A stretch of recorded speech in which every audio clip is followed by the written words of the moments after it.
अस्सलाम वालेकुम, welcome to another episode of kudos talks. आज हम बात करेंगे रोबर्टो डी ज़र्बी बॉल और ऑनगोइंग ट्रांसफ़र विंडो के बारे में, एंड ऑब्वियसली हमारे पास कुछ फ़न क्वेश्चंस भी हैं। तो आइए बात करते हैं हमारे गेस्ट के साथ, मामून शौकत, जिनके साथ पर्सनली मैं फ़ुटबॉल देखना बहुत इंजॉय करता हूँ। तो आइए बात करते हैं।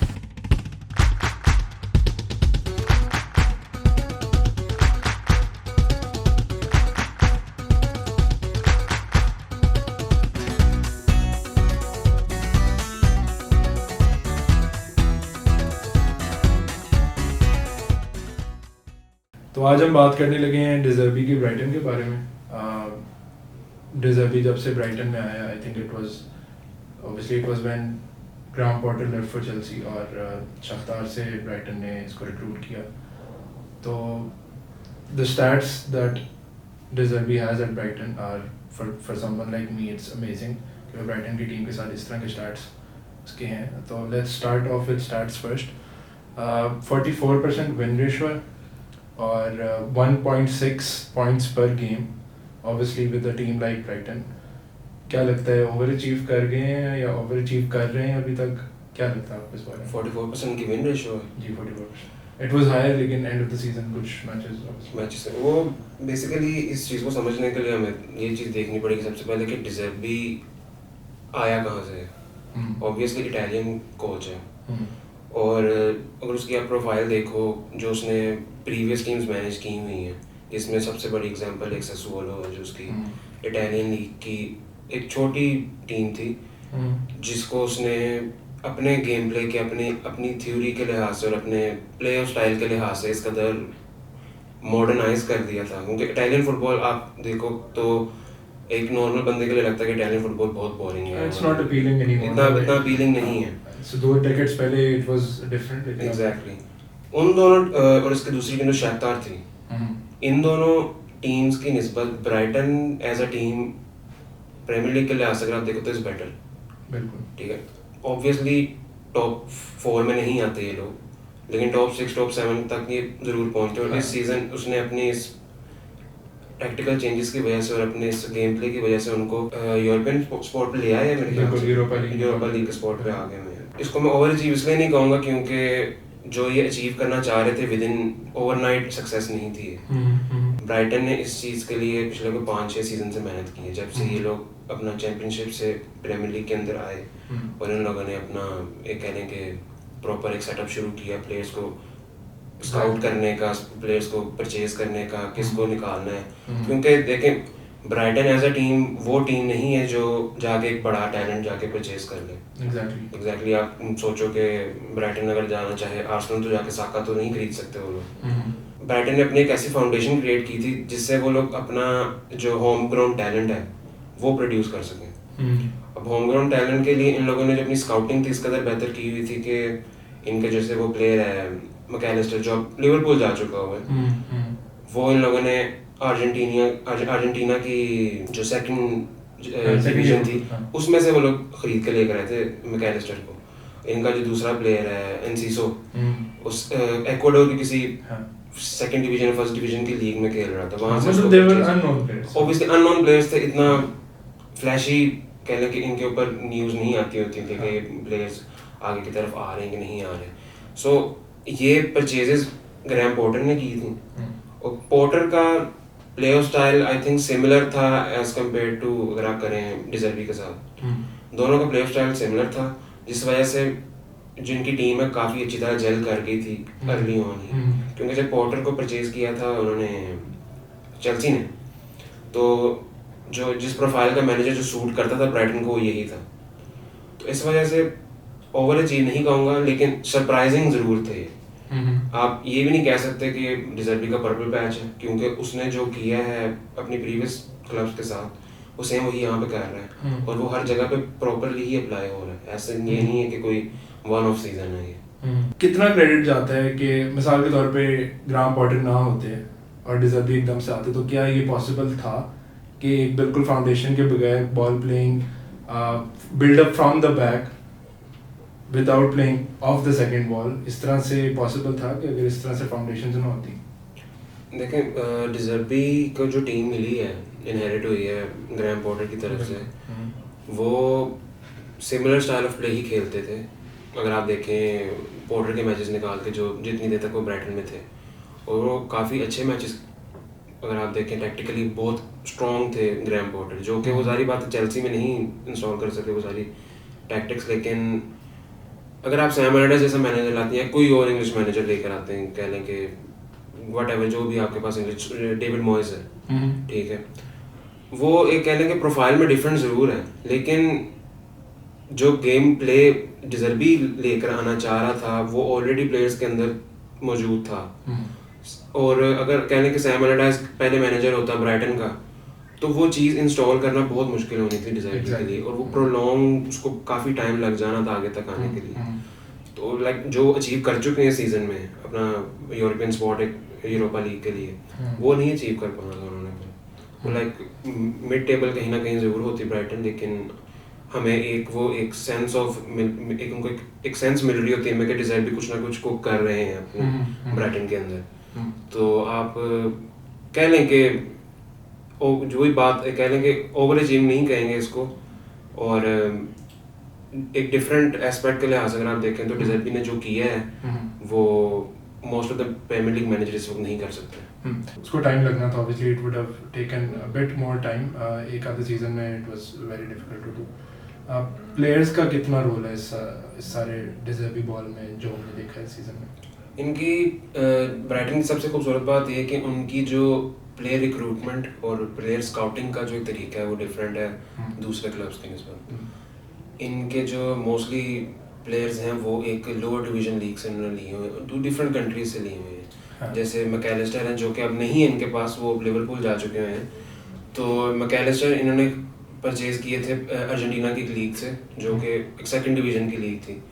वहाँ से परचेज करके बोका जूनियर्स में भेज दिया एक सीजन लोन के लिए, फिर दोबारा बुला लिया।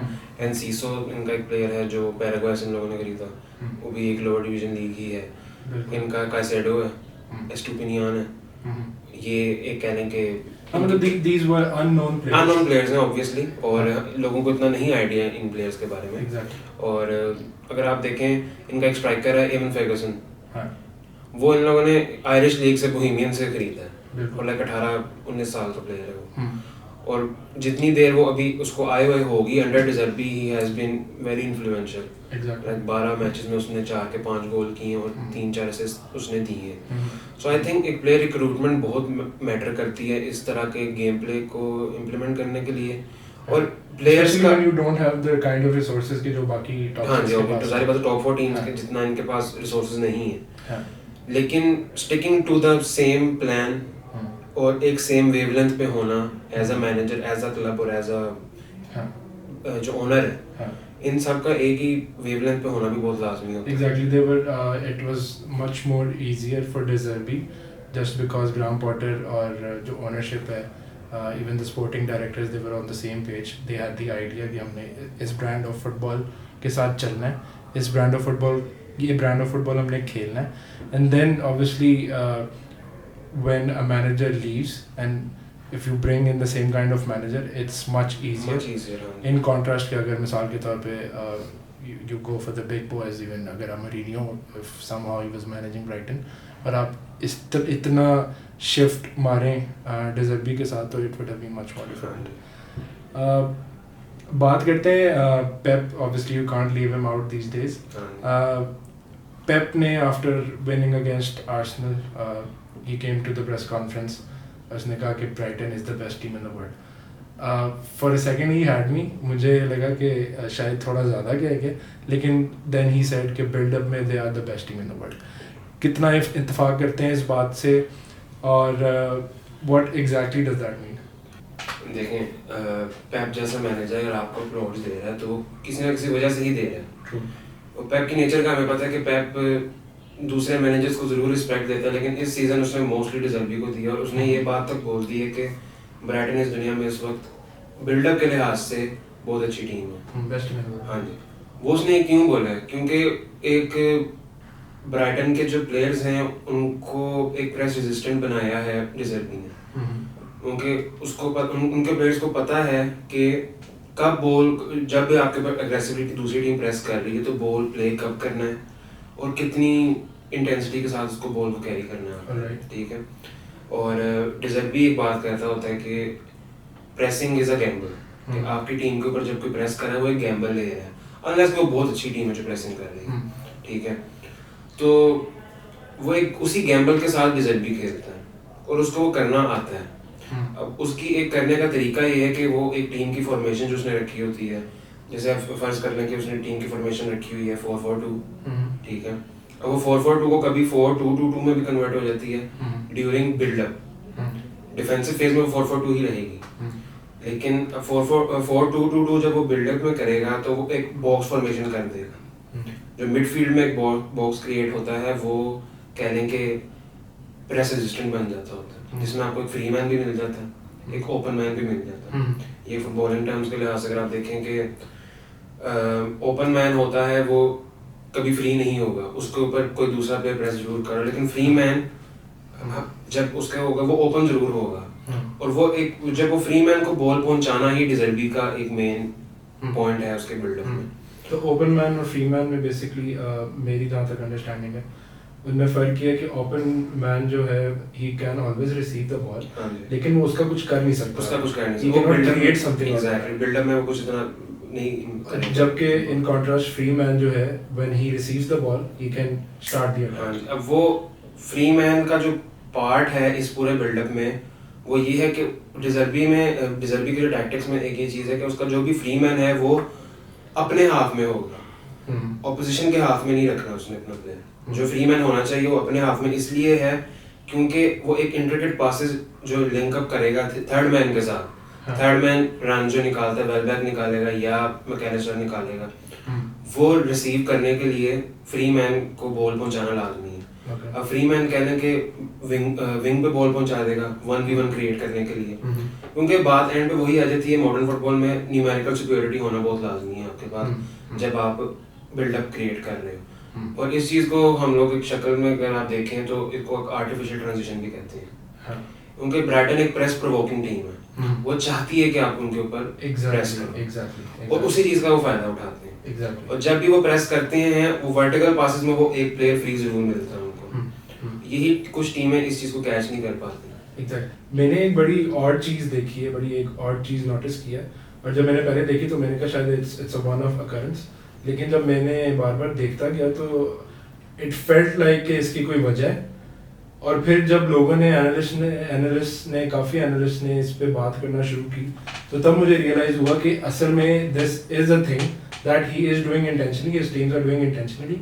और वो ये चीज़ है कि अक्सर मैंने देखा है इधर अ goalkeeper of his team Sanchez या वेबस्टर या डंक या लेवी कॉलवेल, वो स्टड्स रख के खड़े होते हैं बॉल के ऊपर। He is basically inviting, he is somehow enticing the opposition कि आप प्रेस करो, किसी तरह जंप करो हमारे ऊपर, and then the ball starts. Exactly. तो मुझे जब मैंने ये पहली दफ़ा देखा और जब मुझे इस चीज़ की समझ आई कि ऐसा क्यों हो रहा है, तो for me it was extremely fascinating. और when he does that, he is able to create artificial transition जैसे अभी आपने mention किया, और इस वजह से हमें कभी कभी ये फील होता है कि वो अटैक नहीं कर रही, लोग काउंटर अटैक कर रहे हैं। एग्जैक्टली। अब एक एग्जांपल अगर आपको मैं दूं, इनका मैच था ब्राइटन का सीजन के मिड में साउथहैम्पटन के साथ। ब्राइटन ने इस ट्रांजिशन में गोल नहीं किया था, लेकिन वो एक ट्रांजिशन इस कदर प्लीजिंग था अपनी आंखों से देखने में कि आप देख के कहते हो कि यार ये फुटबॉल प्रीमियर लीग में पहले कभी नहीं हुआ। इवन दो पेप ने भी ऐसा नहीं किया कि उसका बिल्डअप हमेशा अपने गोलकीपर से शुरू होगा। गोलकीपर को जब टीम अग्रेसिवली कर रही, वो वेट कर रहे हैं कि भाई मुझे आप लोगों ने अग्रेसिवली प्रेस करना है, जो टीम नहीं कर रही वो बॉल लेके खड़े रहेंगे ब्राइटन के प्लेयर्स। तो जब वो अग्रेसिवली एक प्लेयर आगे आएगा और जो सेंटर बैक्स हैं वो वाइड चले जाते हैं इनके बॉक्स के अंदर ही, जो एक स्पेस क्रिएट कर देते होते हैं। लुइस डंक था, वो फ्री था। अब लुइस डंक की अगर आप पासिंग देखें प्रीमियर लीग के अंदर बहुत सेकंड टू नन है इस वक्त मेरे ख्याल से।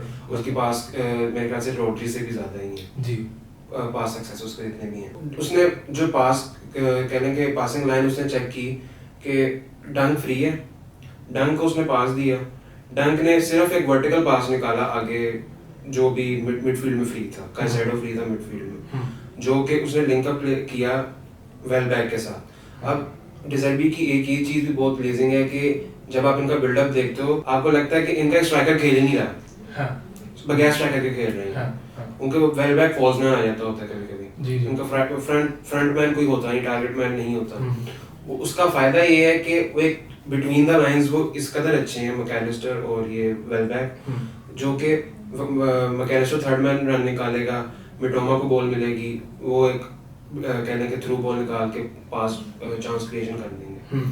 तो उसमें वही जो बाद में एक्सप्लेन कर रहा था कि जो ओपन प्लेयर है और एक फ्री प्लेयर है, जब उसने ओपन प्लेयर को जो बॉल रिसीव होनी है उसने फ्री प्लेयर को एक पास देना है, वहां से सारा ट्रांजिशन खत्म हो जाएगा दूसरी टीम के लिए, क्योंकि वो कुछ नहीं कर सकते यहाँ पे। एग्जैक्टली। और ओवरलोड क्रिएट कर चुकी हुई है ब्राइटन यहाँ की। और बेसिकली ये artificial transition is all about that one vertical pass जहाँ के सारा प्रेस बीट हो जाता है and you have that opposition team in numbers pressing you, और वो सारी ऑब्सोलीट हो गई अब, and then you can with a string of 2 or 3 passes में आप और आप जो है ना now you are in attack, उनके फाइनल थर्ड में आप पहुंच भी जाते हो और उनको नहीं पता होता। एग्जैक्टली।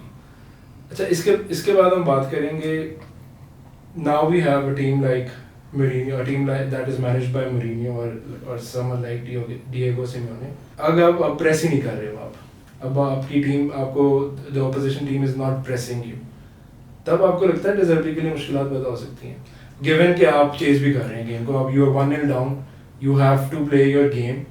तो अब जबकि ऑपोजिशन टीम आपको जंप ही नहीं कर रही, जब आपको प्रेस ही नहीं कर रही, तब क्या what does De Zerbi ball offer then? De Zerbi के गेम प्ले को अगर आप देखें तो एक किस्म से आपको वोलेटाइल जरूर लगेगा वो, क्योंकि देखें वो जो 2 बॉक्स फॉर्मेशन उन्होंने मिडफील्ड में की होती हैं उनमें से कोई एक भी न्यूट्रलाइज हो गया ना तो जो स्ट्रिंग ऑफ पासेस है वो नहीं निकलेंगे, और बिटवीन द लाइंस भी नहीं वो पास के चांसेस क्रिएट। फॉर एग्जांपल अगर एक लो ब्लॉक है तो बिटवीन द लाइंस तो वैसे ही स्पेस खत्म है। हाँ जी, बिटवीन द लाइंस वो स्पेस चांस क्रिएशन नहीं होगी, शायद विंग्स पे जाना पड़ेगा इनको, और विंग से लॉन्ग बॉल खिलाना पड़ेगा इनको, और एक कहने के एक टॉल मिडफील्डर इनके पास होना चाहिए, सॉरी स्ट्राइकर इनके पास होना चाहिए, फोकल पॉइंट इनके पास होना चाहिए जिसको लाइक लॉन्ग बॉल्स खिला सकें। और आई थिंक अभी इस तरह का कोई एग्जांपल हमने देखा नहीं है, हमने जितने भी देखें लो ब्लॉक टीम के अगेन इसने डिजर्बी ने ये एक चीज मैन यूनाइटेड ने की थी सेमीफाइनल में, एफए कप सेमीफाइनल में, कि जब से टेन हाग इधर आया है, टेन हाग अपना आई थिंक पहला मैच हारा था ब्राइटन से,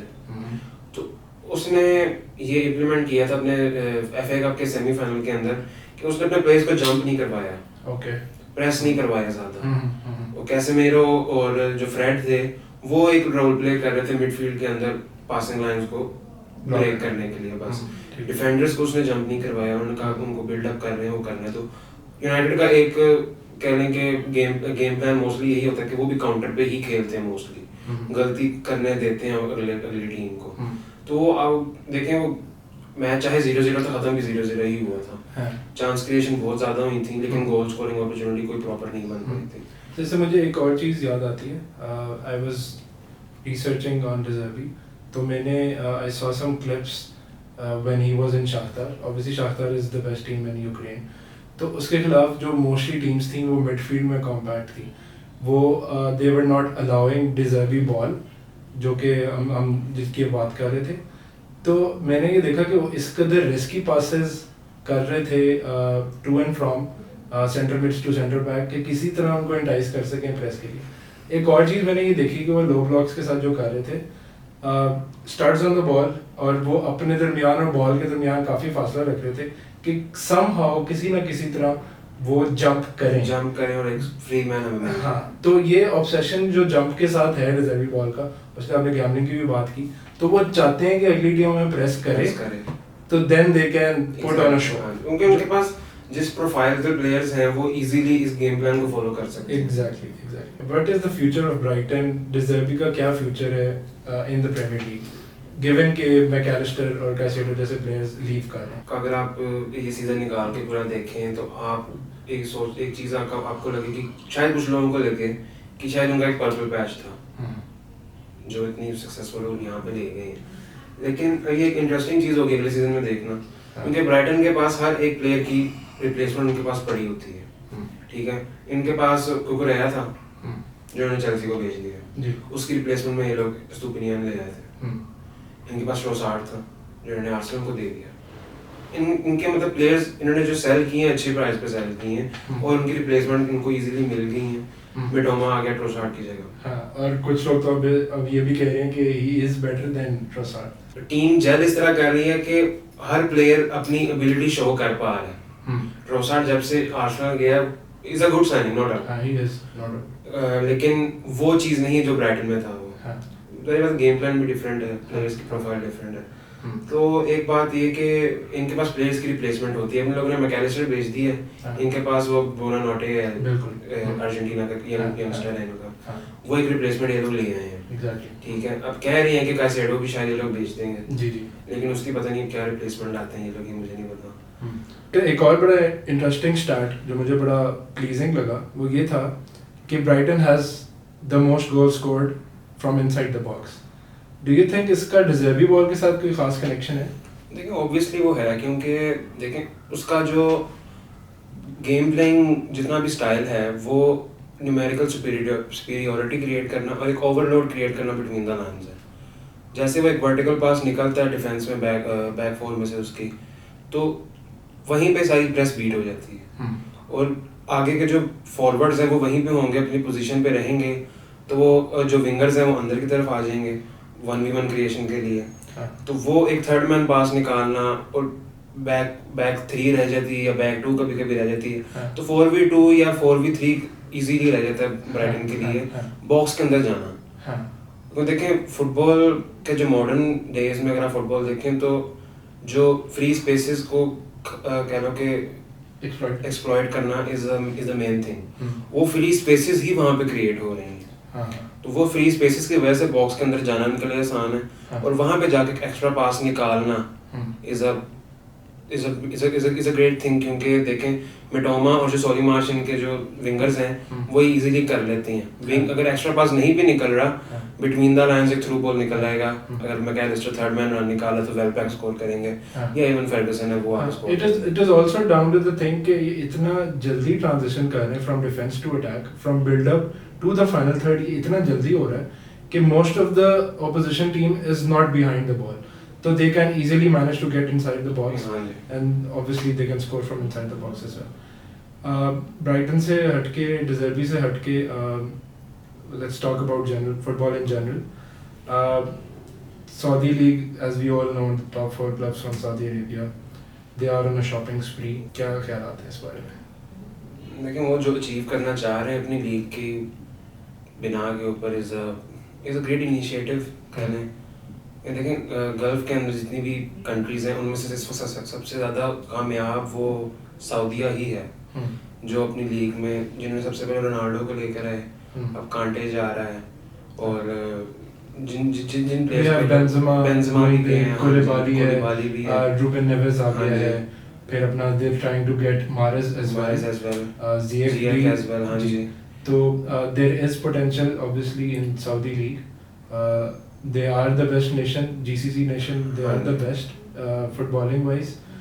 और I believe कि with such potential, with regards to good players coming in, they have the potential कि वो compete कर सकें। जो वो achieve करना चाह रहे हैं वो over one season या course of 2 season वो हो नहीं सकता, लेकिन उस पर टाइम लगेगा। और देखेंगे ज़ाहिर बात है एशियन टीम है, मिडिल ईस्ट है, लेकिन आता तो एशिया में ही है जी। तो इज़ अ ग्रेट थिंग कि वहाँ से भी प्लेयर्स निकल कर आएंगे जो दूसरी किसी यूरोपियन कंट्रीज में आके। But I was reading कि they are trying to create those games, all-star games between Europe and Asia. तो वो भी एक नई चीज़ होगी फुटबॉलर्स के लिए। एक व्यूअरशिप भी आ जाती है उनके पास। Exactly. They have proper facilities जिससे वो ये सारा ऑर्गेनाइज भी कर सकते हैं। जो फ्रेंडली मैचेस अभी जिस तरह ये हुआ था और PSG का वर्सेस अल नसर, काफ़ी व्यूअरशिप थी उस मैच की। ज़ाहिर बात प्लेयर्स जिस तरह के थे रोनाल्डो, मेसी और एम्बापे और नेमार, प्रॉपर एक देखने का मज़ा भी आया था। चाहे आप देखेंगे सिर्फ फ्रेंडली था लेकिन व्यूअरशिप काफ़ी थी उनके पास। Gundogan to Barcelona as a free agent, क्या ख्याल आता है इसका? मैं एक देखें बार्सिलोना फैन हूँ तो is a great signing. Free में मिलना Gundogan is a great signing and I think Messi का साइन ना होना इज़ अ लाइक क्या लोग एक ब्लेसिंग इन डिस्गाइज भी कह सकते हैं आप। लेकिन जाहिर बात है एक नॉस्टैल्जिक पॉइंट ऑफ व्यू से देखें तो हर बंदा जो एक बारसा को सपोर्ट कर रहा है काफ़ी सालों से, वो ज़रूर चाहेगा कि मेसी आता, लेकिन वो नहीं आ पाया। और लपोर्टा ने उसकी जगह गुंडोगान को साइन कर लिया। और एक मिडफील्ड में एक ऐसा प्लेयर होना लाजमी है आफ्टर सर्जियो बुस्केट्स जो चला गया है, एक सीनियर प्लेयर। और जाहिर बात इतनी एज नहीं है गुंडोगान की, 31-32 का ही है, जो अभी भी 2-3 सीजन आराम से अपने बार्सिलोना में आके निकाल सकता है। और जिस तरह का गेम प्ले चावी का है, उसको इस तरह का एक प्लेयर जरूर चाहिए जो कि मिडफील्ड के अंदर लिंकअप क्रिएट कर सके। Do you still think it's a midfield 3 mostly, या वो चारों के साथ जाएंगे? क्योंकि ऑब्वियसली चारों जिनका मैं नाम मेंशन करता हूँ, they are very difficult to bench. Frenkie de Jong, Gavi and Pedri, they obviously ये पहले से ही 3 ऐसे कमाल प्लेयर्स हैं जो कि बॉल प्लेइंग में ऑब्वियसली आप किसी को ये नहीं कह सकते कि ये बंदा जो है वो इससे कम है। तो will it be a midfield 4 consisting of all these, या someone will have to sacrifice, या this is somehow Busquets replacement? किस तरह से? मैं नहीं कहूँगा गुंडोगान बुस्केट्स की रिप्लेसमेंट आया है, क्योंकि इनको एक सेंट्रल डिफेंसिव मिडफील्डर एक चाहिए, जिसके लिए भी ये लोग मार्केट में हैं। ज़ुबिमेंडी को कर रहे हैं, या कोई और एक दूसरा अमराबाद था, उसको भी अप्रोच करने की कोशिश कर रहे हैं, मोरक्कन जो कि अमराबाद विंटर की विंडो से ही एक बात चल रही थी। और जितने भी स्पोर्ट्स कहने के एनालिस्ट हैं उन्होंने कहा था कि इज़ अ गुड फिट। अब जो सेक्रीफाइस होगा इस सारे सिनेरियो में गावी हो सकता है, क्योंकि देखें पेड्री भी एक इंजरी प्रोन थोड़ा है। पेड्री चाहे is a phenomenal player with ball, और वो जो टाइट स्पेस में पासेस निकालना वो बहुत आराम से कर लेता है। और देखिए इनके अगेंस्ट जिसके अगेंस्ट उनका कंपटीशन है, मैड्रिड जो है, उनके पास किस कदर इस वक्त मिडफील्डर्स मौजूद हैं। हाँ जी, सारी बात है। कामाविंगा है, चुआमेनी है, मॉड्रिच भी अभी है, क्रूज भी अभी है, और ऊपर से इन्होंने बेलिंगम भी ले ली है। सारी बात तो ये देखे ना उनके पास किस कदर, सारी बात है। जो स्पेनिश फुटबॉल है वो सारी मिड की गेम ही होती है, तो वो मिड में ही सारा जो चांस क्रिएशन होनी है वो बार्सिलोना ने करनी है। So do you think Gundogan walks into this team? Walks into this team. Easily. कोई एक बंदा तो बेंच करे ना, फिर किसकी जगह? गावी बेंच होगा, क्योंकि तो मेरा Gavi is a young talent, he has few season जिसमें अभी वो सीख सकता है मजीद, चाहे वो स्पेन के साथ बहुत अच्छा खेल रहा है। बट आई डोंट थिंक कि पेड्री को बेंच करना बनता है। रोटेशंस हो सकती हैं इजीली। सर्जियो रोबर्टो को मिड में खिलाना इज अ क्राइम। सो देखें वो एक कैंसर है फुटबॉल में। तो अब मिड 3 जो है वो फ्रैंकी, पेड्री और गुंडोगान। फ्रैंकी को अगर आपने ड्रॉप करवा के, क्योंकि देखें अब वो डबल पिवट भी करना चाह रहा है चावी। उसने एरिक गार्सिया को डबल पिवट भी खिलाने की कोशिश की थी, जो कि वर्कआउट नहीं कर पाया प्रॉपर्ली, लेकिन आखिरी मैचेस में जब वो लीग जीत चुके हुए थे, शायद एरिक गार्सिया को सी ऑफ कर दें अब, क्योंकि वो भी एक हॉरर शो था उसकी डिफेंडिंग देखना भी। और डबल पिवट में ये चाहे अगर लाना चाहें किसी दूसरे सेंट्रल डिफेंसिव मिडफील्डर को उसके साथ डिजोंग के साथ, क्योंकि डिजोंग नेदरलैंड में कभी कभी सेंटर बैक भी खेलता था, अगर आपको याद हो, अंडर कोमन। तो एक फ्लेक्सिबिलिटी आ जाएगी मिड के अंदर, और एक इनके पास ज़्यादा ऑप्शंस होंगी मिड में खिलाने की। एक और बड़ी ट्रांसफर मार्केट में एक और बड़ा नाम है काई हावर्ट्स टू आर्सेनल। क्या ख्याल आता है इस बारे में? देखिए मैं काई हावर्ट्स का इतना बड़ा फैन नहीं हूँ। देखिए मोस्टली चेल्सी फैंस उसको रेट करते हैं। मैं एक टाइम पे बहुत पसंद था। सब मोस्टली चेल्सी फैंस नहीं करते, जो कि चलिए बाद में कुछ करते हैं कुछ नहीं करते। आप चेल्सी फैन हैं, मुझे पता है आप करते होंगे, किंग काई एंड चीज़ें, लेकिन एक टाइम पे वो जरूर था। वो गोल वो चैंपियंस लीग फाइनल में उस तरह परफॉर्म ना करता, शायद आप चैंपियंस लीग फाइनल ना जीतते। So him going to Arsenal is उसके लिए बेहतर है, क्योंकि चेल्सी में उसको फ्रीडम नहीं मिल रही जो उसको पिछले पास दो सीजन में वो बेचारे को कहने के उसकी फॉर्म ड्रॉप ही हो रही है। Even with Germany he was okay in world cup, उसको कहने की फ्रीडम मिल रही थी अपने खेलने की, लेकिन चेल्सी में उसको नहीं मिल रही। सो आई थिंक आर्सेनल जाना इज अ बेटर अपॉर्चुनिटी उसके लिए, क्योंकि Arteta is a good manager. Arteta एक बुरा मैनेजर नहीं है, जाहिर बात है पेप का स्टूडेंट है, और जिस तरह का स्टाइल ऑफ प्ले वो खिलाना चाह रहा है उसमें फिट इन कर जाएगा हावर्ट्स इजीली। उनको देखें वो टॉल है, एक स्ट्राइकर बिल्ड नहीं है उसके, लेकिन वो फिर भी स्ट्राइकर का काम कर जाता होता है कभी कभी। अच्छा, अब एक फन क्वेश्चन है, आप एक फुटबॉल प्रोफेशनल प्लेयर हैं। अल्लाह ना ही करे ऐसा है कोई दिन। क्यों? फुटबॉल खेला बहुत हुआ है। नहीं, you are a hot property। ठीक ये है। मैं बता रहा हूँ, it's एक इमेजिनरी वर्ल्ड है, आप अल्लाह। एक हॉट प्रॉपर्टी हैं, अल्लाह खैर ठीक है। करे, हर ठीक बंदा है। आपके बारे में बात कर रहा है, हाँ जी। और आपका जो एजेंट है वो आपको कहता है कि जी आपके सामने एक टेबल पे सारे ऑप्शंस रख देता है, सारे आपको खरीदना चाह रहे हैं, किस टीम में आप जाएंगे और क्यों जाएंगे? Easily Barcelona. नहीं, बार्सिलोना के बगैर, उसके बगैर? बार्सा के तो आप फैन है ना। हाँ जी। मतलब बार्सा, आप एक प्रोफेशनल फुटबॉलर हैं, अच्छा। ठीक है। मतलब बार्सा से कहीं और जाना? बार्सा नहीं जाना आपने, आपने कहीं और जाना है। लेकिन एक जो एज अ फुटबॉल व्यूअर मुझे जो प्लीजिंग लगती है, football trophies do matter, manager does matter, manager does matter, winning mentality also matters. चाहे मेरे राइवल्स हैं मैड्रिड, लेकिन एक उनमें ना एक वो कह दें कि एक प्लीजिंग चीज जरूर है कि उनमें एक विनिंग मेंटालिटी जरूर है। ओके। कौन सा प्लेयर ऐसा नहीं होगा जो मैड्रिड नहीं तो जाना आप लुइस फिगो बनना चाह रहे हैं? नहीं, मैं एक आपको पॉसिबिलिटी दे रहा हूँ कि एक अगर मैड्रिड मेरे पास ऑप्शन है मैं कंसीडर कर सकता हूँ उसको। नहीं, आप जा रहे हैं, नहीं जा रहे, कंसीडर नहीं, मतलब फेज मैं गुजर गया। एक वो फेज गुजर गया तो मैड्रिड नहीं जा रहा, मैं मैन सिटी चला जाऊंगा। ठीक है, मैं you want to play under Pep खेलना चाहूंगा अगर मैं एज अ प्लेयर खेल रहा हूँ। ओके, क्योंकि आई नो जिस तरह वो मुझे एनहांस कर सकता है मेरी एबिलिटीज को, अगर मैं अच्छा प्लेयर हूँ, अंडर पैप खेलना is a bigger achievement I think. अच्छा, another fun game, play bench sell. तीनों डीएम्स के नाम दूंगा फ्रॉम द सेम एरा, आपने बताना है कि एक प्लेयर को आपने प्ले करना है, एक को बेंच और एक को सेल। तो पैट्रिक वेरा, क्लॉड मैकलेरे, चाबी अलोंसो। चाबी अलोंसो? हाँ।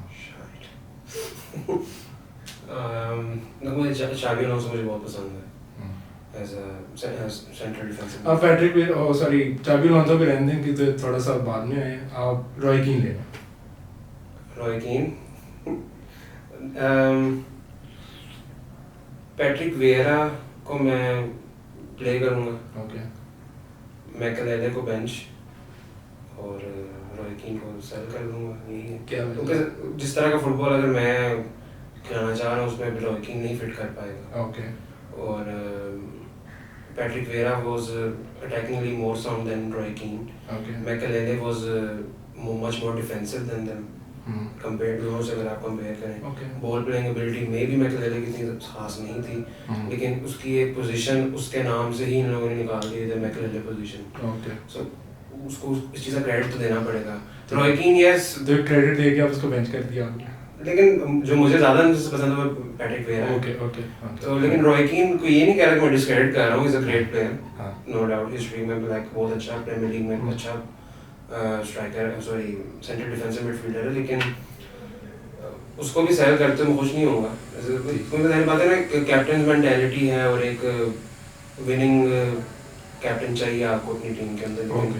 अच्छा, एक आखिरी सवाल, it's for fun purposes obviously, कोई ऐसा प्लेयर को आप पेस दे दें and he breaks the game, end game हो जाए वो। लेवेंडोव्स्की में भी, लेवेंडोव्स्की अभी भी एक बहुत अच्छा स्ट्राइकर है, नॉट वर्ल्ड क्लास है, लेकिन उसकी पेस में थोड़ी मार खाता है वो। उसकी पेस इतनी ज़्यादा नहीं है जो एक नॉर्मल स्ट्राइकर की होनी चाहिए। ओके। और मे भी है, लेकिन अब जाहिर बात है उसकी एज भी हो गई हुई है। जब यंग था तब उसकी थोड़ी पेस अच्छी थी, लेकिन जाहिर बात है जिस तरह उसने अपनी गेम स्ट्राइकर एबिलिटी को चेंज किया अंडर पैप और दूसरे मैनेजर्स में, जिसका जो डेडली हो चुका हुआ है, उसको अगर आप पेस देते हैं तो he can easily win games on his own. And पे हम बैलन डोर डिबेट के बारे में बात करते हैं। मुझे पता है आपकी इंक्लिनेशन किस तरफ है, लेकिन चलें फॉर रिकॉर्ड पर्पसेस हम इसको रिकॉर्ड कर लेते हैं। ठीक है।